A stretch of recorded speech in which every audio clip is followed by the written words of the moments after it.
আমি জানি এই ভিডিওটা দেখে অনেকেই বলবে আমার আগেই ভাবা উচিত ছিল, কিন্তু যেদিন আমি এই ভুলটা করি সেদিন আমার মাথার ভেতর এই কথাগুলো ছিল না। আজ আমি গল্প বলবো, কারণ না আমার নিজের। আমি খুব সাধারণ ঘরের ছেলে।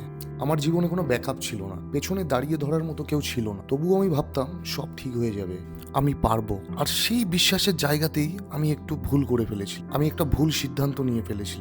ওই সিদ্ধান্তটা বড় কিছু সিদ্ধান্ত নয়, ওই সিদ্ধান্তটা ছোট্টই একটা সিদ্ধান্ত ছিল, কিন্তু সিদ্ধান্তটা পুরোপুরি ভুল ছিল। সেদিন মনে হয়েছিল এইটাই সব থেকে সহজ রাস্তা, এইটাই সবচেয়ে তাড়াতাড়ি সমাধান। কিন্তু জাস্ট কয়েকদিনের মধ্যেই সবকিছু যেন উল্টো পাল্টা হতে শুরু করলো। চাকরি গেল, মানুষ দূরে চলে গেল, আর আমি নিজের কাছেই ছোট হয়ে গেলাম।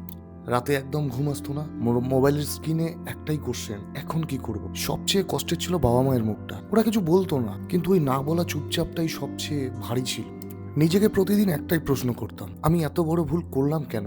সেদিন বুঝেছিলাম আমার ভুলের শাস্তি শুধু আমি একা নই, আমার পরিবারও পায়। একদিন হঠাৎ মনে হলো সারা জীবন এইভাবে পড়ে থাকবো। ভুলটা যেহেতু আমি করেছি, দায়িত্বটাও আমার। সেই দিন থেকে আমি ছোট্ট করে শুরু করলাম, খুব ছোট। লোকের কথা শুনেছি, হাসিও পেয়েছে, কিন্তু এবার আমি এর পালাইনি।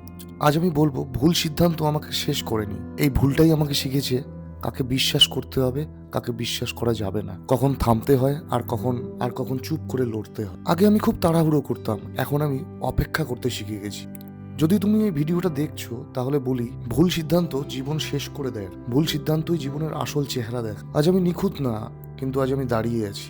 আর এই দাঁড়িয়ে থাকাটাই আমার সব থেকে বড় জয়। ভুল করে ভেঙে পড়া সহজ, ভুল করে দাঁড়ানোই কঠিন। তো বন্ধুরা, তোমাদের যদি ভিডিওটা ভালো লাগে তোমরা অবশ্যই চ্যানেলটাকে সাবস্ক্রাইব করবে, ভিডিওটা শেয়ার করবে, লাইক করবে।